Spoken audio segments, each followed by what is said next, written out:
Hello everybody, you have tuned in to Eric Jose on Making a Murderer on YouTube. I cover virtually any aspect of making a murderer. I go over the evidence, the documents, the photos. So if you like, stay tuned, and in the future I'll have many more videos besides the one you're about to see. Hello everybody, how you doing today? Just wanted to give you a quick intro here of what the video here today is. It's basically just me and Mr. Paul Capaldi kind of just talking about a little bit about football and then a lot about the case. Just talking about certain aspects and kind of just bouncing things off of each other. So we intended to get this done for New Year's. It was supposed to be like a New Year's thing, but unfortunately experienced a little bit of technical difficulties. And then yesterday, him and I just missed each other. We weren't able to do it yesterday. So we got together today and we went ahead and did our little video. So this is just a little Skype call between me and Paul Capaldi talking about the case. So I guess we start out talking about football. Right? Because I know, right? Your team's out of it now. Green Bay's out of it. I know Tampa Bay's out. I know the Chargers had a chance.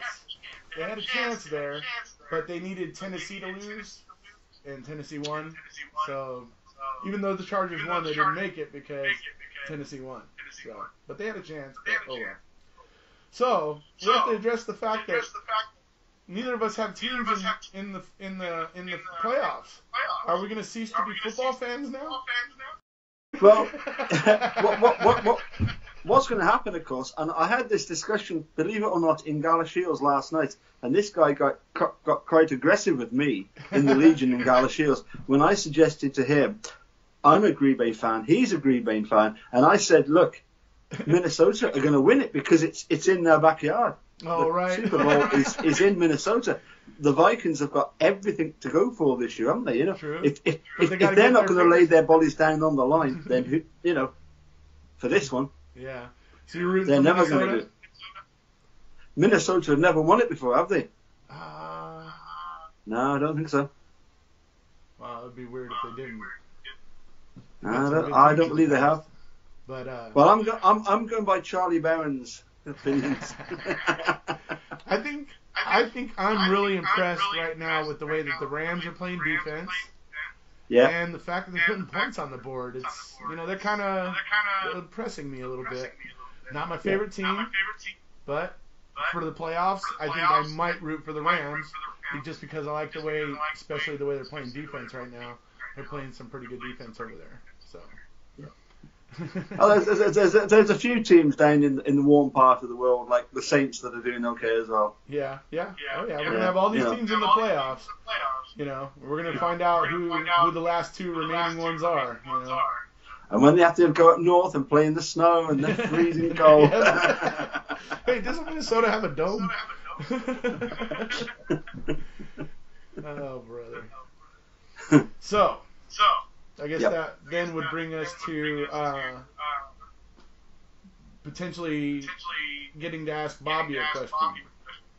Yep. So I'm actually pretty excited for you for that.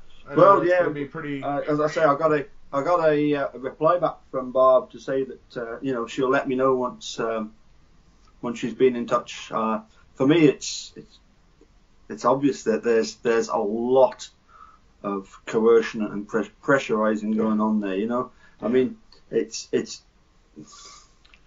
whether it's from the Manitowoc or whether it's from like the sheriff's department or whether it's higher up the food chain.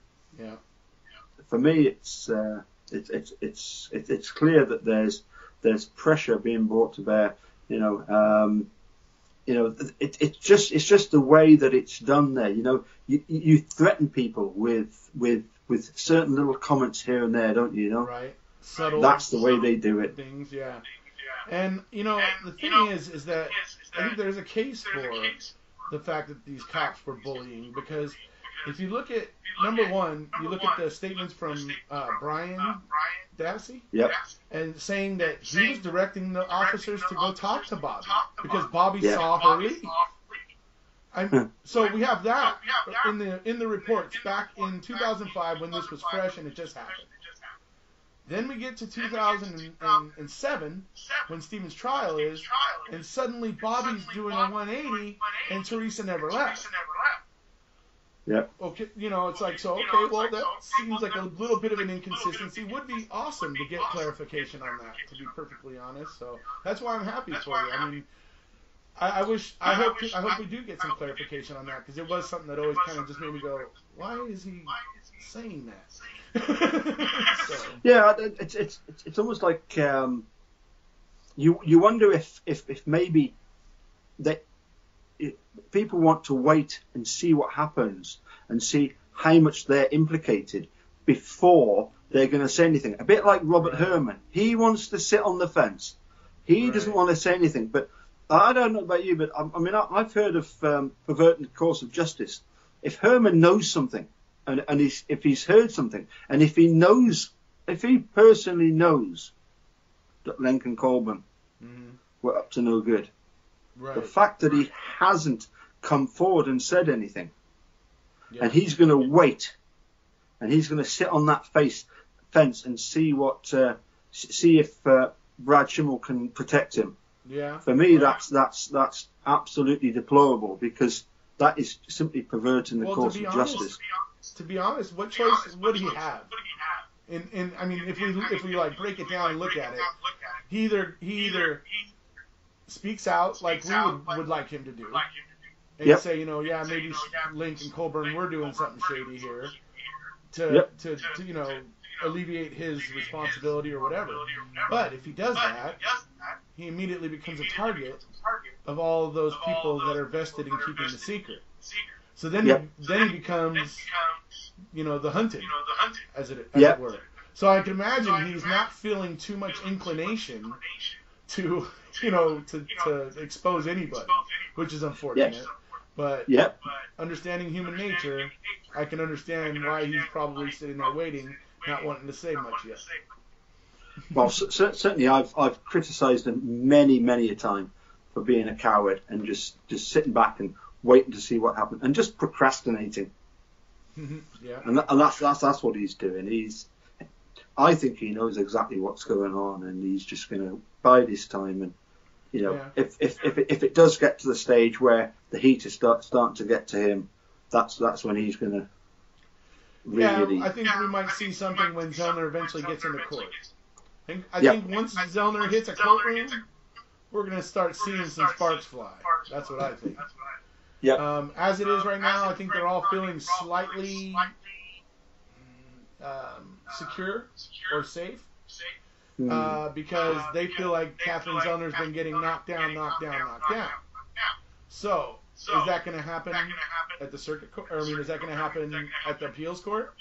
Is that going to happen at other courts that Zellner is clearly going to take it to if she doesn't get satisfaction?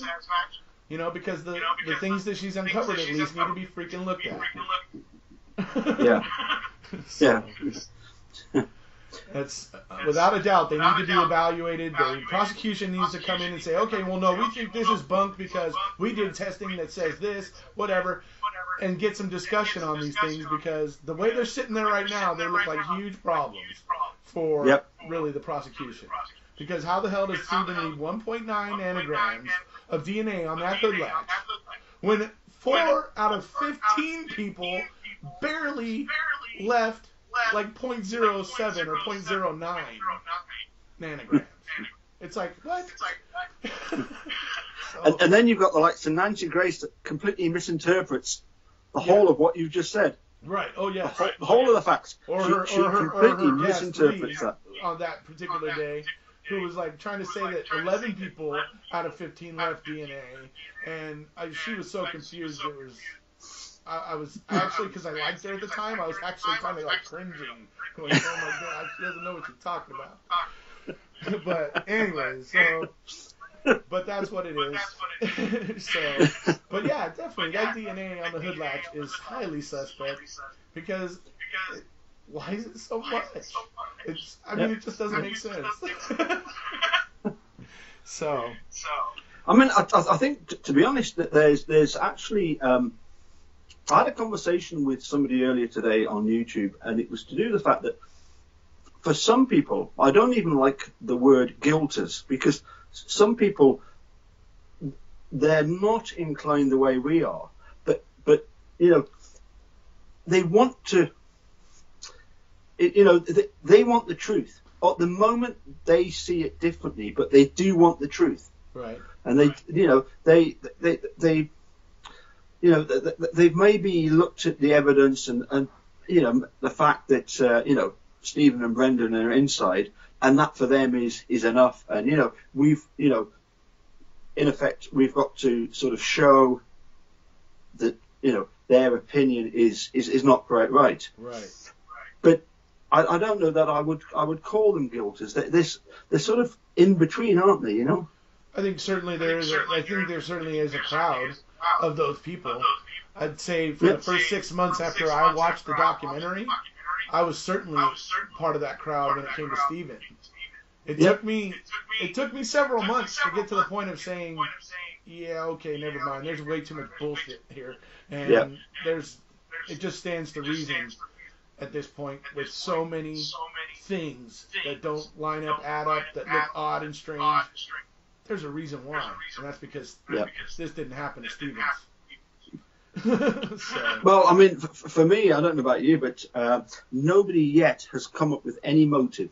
The only motive, as far as I know, is the one that Brendan gave to Mark and Tom, and that was that Stephen wanted to go back inside because he missed being in that small little cell, and apparently that the pair of them planned it, and there was planning going on, and they were going to do this, and it was just sounds like a so law ridiculous idea. That sounds like an idea that came from law enforcement officials. I'm sure that they like to believe that about some of the people they put away, that they actually love it there, or whatever. But maybe some do, but I certainly don't think Stephen was one of them. Well, I tell you what, he's putting up a hell of a fight now that he's back inside, isn't he? Right, exactly.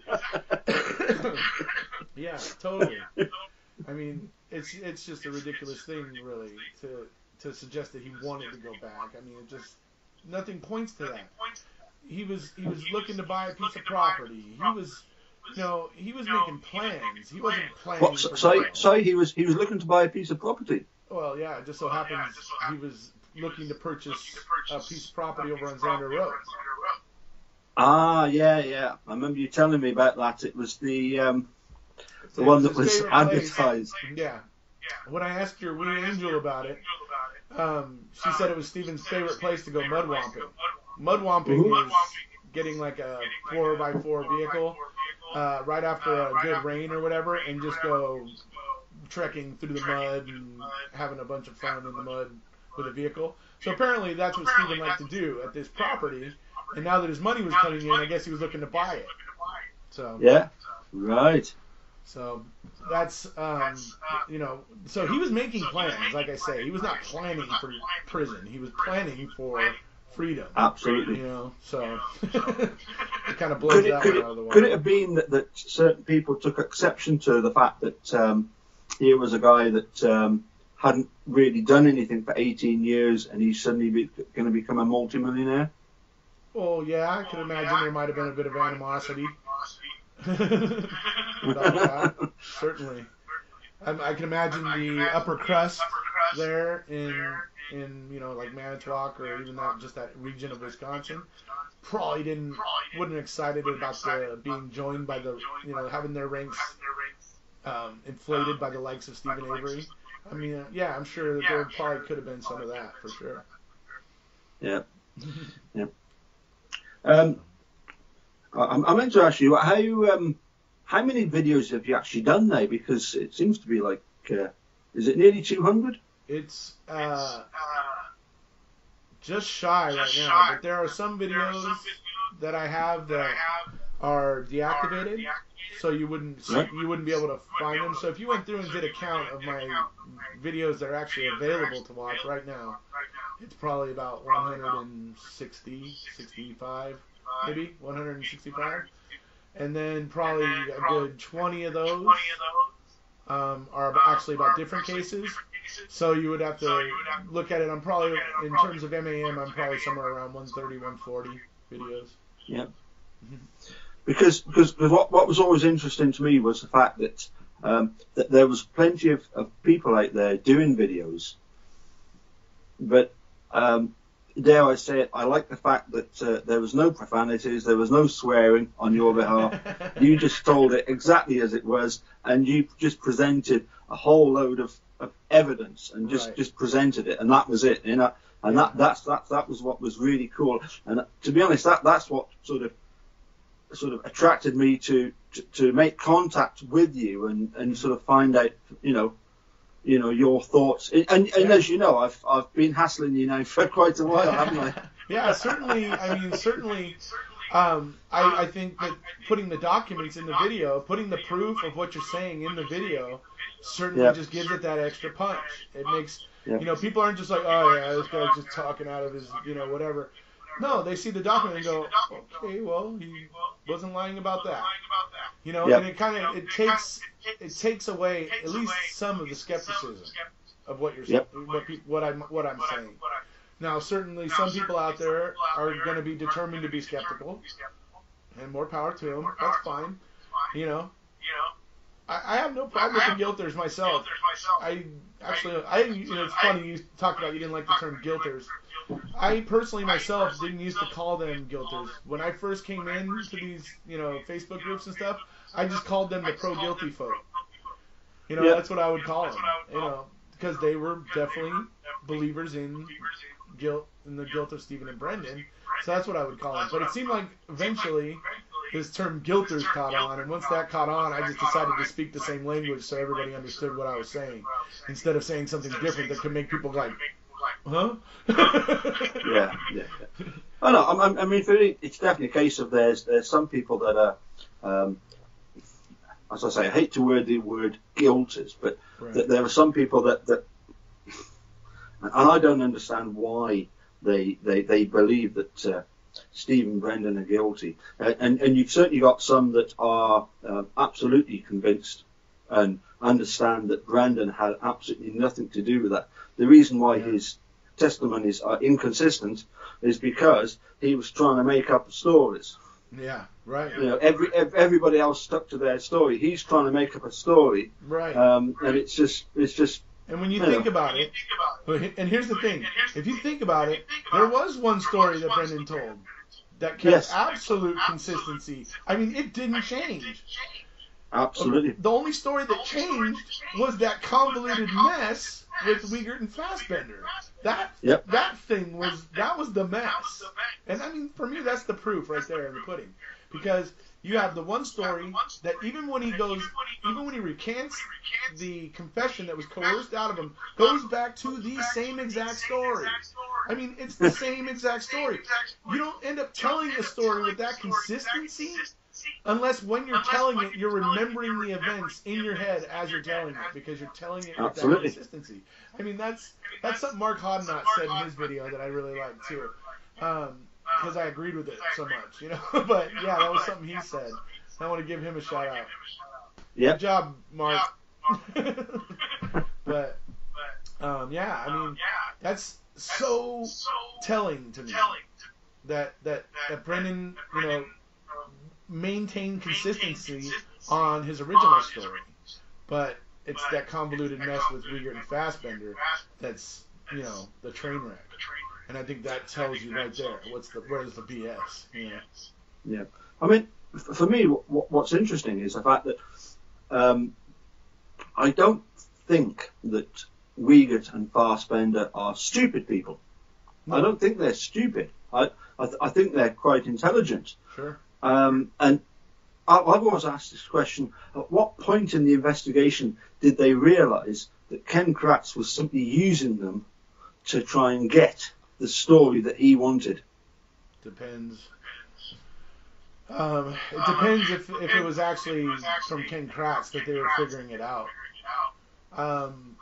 If it was coming down from Peg Lautenschlager at the DOJ, that may be where Tom got his marching orders. So, and it's something I've said before. You know, Tom's a good little soldier, and like you said, he's not stupid, but he's a good little soldier. I think for Peg, and I think that if it was coming from anywhere, it was probably coming from Peg, because Peg was very much interested in not losing the DOJ's budget. And Yep. she was very, very committed into keeping the innocent prisoners in Wisconsin prisons in prison, because she didn't want to have to worry about the DOJ's budget if they all started getting out. And that is just exactly how scarily simple it really is. You know? And also, I believe Tom Fallon has got a bit of history in this case, hasn't he? Going back to the original sort of clearing of Steve back in 2003. Fallon? Yeah. Was he? Fallon, Tom Fallon. Was he working with Griesbach? Yeah. Yeah. I heard that also Tom Fallon got involved in that original exoneration. Yeah. He may have been and had an interest in it. He may have been working with Michael Griesbach. Yeah. It would make sense because Michael Griesbach was a prosecutor as well. But I do know that Fallon was brought on to the Avery Task Force, which is the task force that was created when Stephen Avery was exonerated, and Governor Jim Doyle really wanted to make it right. He really wanted to embrace, getting these innocent men out so that they're not wrongfully imprisoned. And he was like all excited about that, but he had Peg right next to him, who was pretty much the second in command of the state of Wisconsin, who was fighting him every step of the way. So you end up getting this mixture of people on the Avery Council. There's obviously the guys like Fallon and stuff who are going to be towing Peg's line, and it's actually pretty interesting. The whole dynamics of that Avery commission was pretty wild, actually, what's going on there. I don't want to talk too much about it at this point in time, but yeah, no, I didn't like the comments from Mark Gundrum. I did not like them at all. Right. Yeah, as if he just suddenly turned just like that. It was like, to me that struck at politics. Yeah. Exactly. Because they were spending lots of time with Stephen. He was there going on TV with them and all that stuff. I mean, he knew Stephen somewhat. Do you honestly think that man just turned on a dime like that and became a murderer without motive? I mean, seriously? It's just like... So yeah, Mark turning like that, instead of maybe having just a tiny bit of, wait, what's going on here? Like, he didn't want to ask any questions, he just immediately started towing Peg's line. That's the way I see it anyway.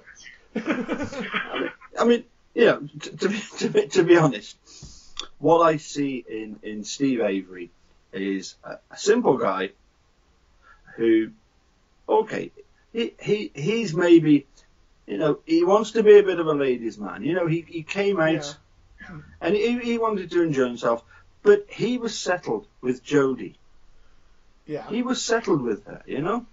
and he she got taken away on this drunk driving stuff, Mm-hmm. But he was sticking by her, Right. He wasn't ditching her or anything, Right. Okay, maybe if she's inside, he'll maybe just play the field a bit. But I don't see him thinking I'm gonna get this photographer and I'm gonna murder her and I'm gonna half frame myself. I don't see that. He might be a simple guy. We're simple guys, but this isn't the modus operandum of us guys, is it? Right.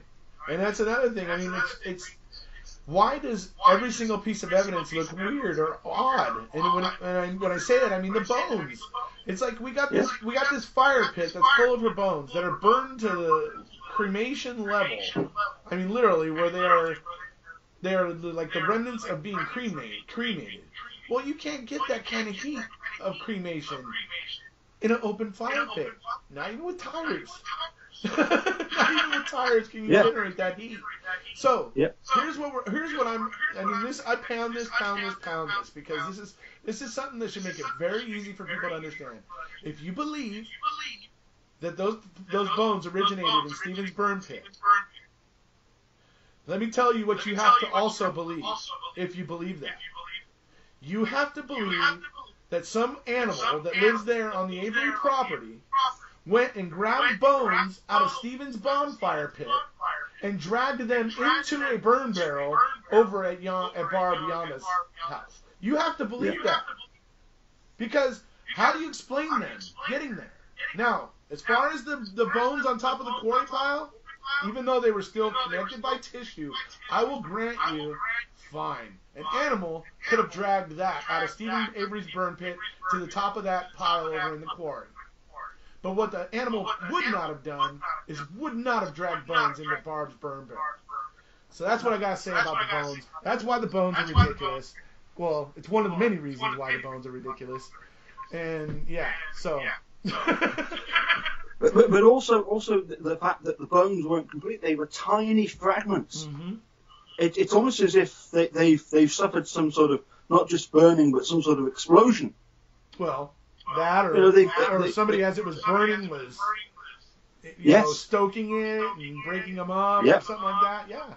Hence the reason why there is zero photographic evidence of any of those bones in that burn pile. They didn't even call Ertl right away. What does that tell you? They started collecting the bones without even consulting their lead crime scene technician. They just said, "Oh yeah, we got this," and then later call him, "Oh hey, can you bring us some sifting equipment?" It's like, am I the lead evidence or technician here, or am I just your gopher? You know what I mean? It's like they treat him like a gopher. Yeah. I think he did get a bit cheesed off, didn't he? Yeah, I don't think he appreciated that at all. I've read some of that stuff. He did get cheesed off. So, yeah, I actually kind of like her though, because man, he was just like, he's not like trying to he wasn't trying to stick it to the state or whatever. But when the questions came, he was just like, well, we don't photograph crime scenes that have obviously been tampered with. It's just like, he's not throwing an accusation, but just answering that way just throws mud, kind of, you know. It's just funny. I love it. So yeah, I've always liked John Ertl. He seems like an honest guy. Yeah. I think they were trying to keep him away from any of the shenanigans. Yeah, absolutely.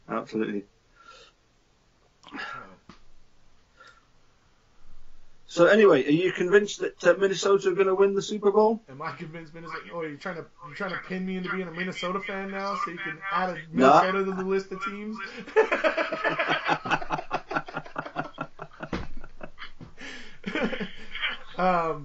Minnesota's, I don't know, they're all right. I just probably think I'm going to end up rooting for the Rams because I like the way the Rams are playing defense. Yeah, okay. But, yeah. Anyway, can I just apologise again for not getting in touch with you last night? Oh, no problem. As I say, I had a big session in the Legion. Yeah, everybody. That's why this. We were meaning to do this on 2 years or on New Year's, but due to technical difficulties, and then last night, we just missed each other, so it had to wait till today. But this is the New Year's video. Buddy, I fell asleep. I fell asleep on the settee watching the darts. I crawled to bed at about 4 o'clock in the morning. You watch darts on TV? Yeah. Oh, yeah? It was good. I sometimes watch bowling. Yeah, bowling's good, yeah. Big Lebowski. All right. You want a toe? I can get you a toe. I can get you a toe by 3 o'clock. All right. Well, I think probably go ahead and wrap it up. Okie dokie. And been awesome speaking with you as usual. Yep. Also with you, Paul. And obviously you and I talk a lot, but I think this is cool for everybody. You can just see us just kind of riffing about the case. Might possibly be useful to other people, give them an idea or something. So. Well, maybe do this again sometime. Yeah, I think we definitely will. Yep. Maybe do if we do one a week or maybe once every 2 weeks or something, but we'll have to see it play by ear. Well, I suppose it will depend on what news comes through, doesn't it? Yeah. Well, obviously, anytime something's breaking, we'll probably be right on it. Yeah, I'll give you first shout. Right on. Okay, well, everybody, we'll see you guys, and we'll see you, Paul. We'll see you, Cozy. So, I hope everybody enjoyed Mr. Capaldi and I riffing about the case there. If you haven't already, please hit subscribe, and we'll see you guys. Happy New Year's.